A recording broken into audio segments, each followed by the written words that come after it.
समावेशी होते हैं। किसी का ध्यान धर्म पर ज्यादा हो जाता है तो शायद समाज सुधार छूट जाता है, किसी का ध्यान संस्कृति की रक्षा पर रहता है तो धर्म के कर्म धर्म छूट जाता है। लेकिन पुण्य श्लोक माता अहिल्याबाई होलकर संपूर्णता पे व्यक्तित्व था, जो धर्म रक्षक के रूप में भी, सांस्कृतिक रक्षक के रूप में भी और समाज सुधारक के रूप में भी उनको हम सब लोग याद करते हैं। और याद करिए, ये 21वीं शताब्दी नहीं थी, वो 18वीं शताब्दी थी। 18वीं शताब्दी में मुगलों के शासन में महिलाओं की क्या स्थिति थी, इसको भी हमको ध्यान में रखना चाहिए। आज प्रोग्रेसिव बात करना तो फैशन हो सकता है, लेकिन 18वीं शताब्दी में नई दृष्टि देना और महिलाओं के सशक्तिकरण के लिए अपना जीवन लगा देना, यह कितनी बड़ी प्रेरणा का विषय बनता है, इसको हमको समझना है। और इसलिए उनका नेतृत्व 18वीं शताब्दी में अद्वितीय भी था और उनका प्रभाव निर्णायक, असित और निर्भीक महिला भी। और इसलिए माता अहिल्याबाई होलकर से हम सब लोगों को प्रेरणा लेने की जरूरत है।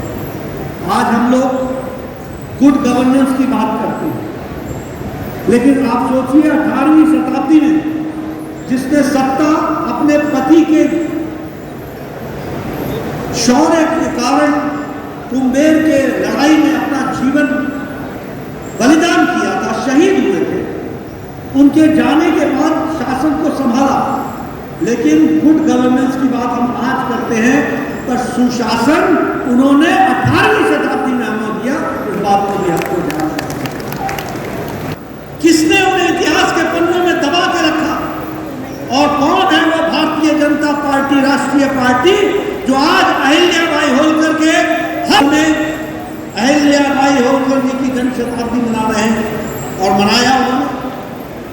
मुझे यहाँ आने का सुअवसर मिला, हर जगह संगोष्ठी हो रही है, हर जगह चर्चा हो रही है, हर जगह जनसभाएं हो रही है, हर जगह, यानी मातृशक्ति को ताकत देने का काम अगर अहिल्याबाई होलकर जी ने किया तो उसको जनता के सामने और महिला शक्ति के सामने लाने का काम भारतीय जनता पार्टी कर रही है। ये भी हमको समझना चाहिए, ये भी हमको समझना चाहिए। और जिन लोगों ने पन्नों में, इतिहास के पन्नों में उसको दबाया, इतिहास ने उनको दबा दिया, ये भी याद रखना। ऐसे ही और वीडियोस देखने के लिए सब्सक्राइब करें मॉर्निंग न्यूज इंडिया को और जुड़े रहिए हमारे साथ।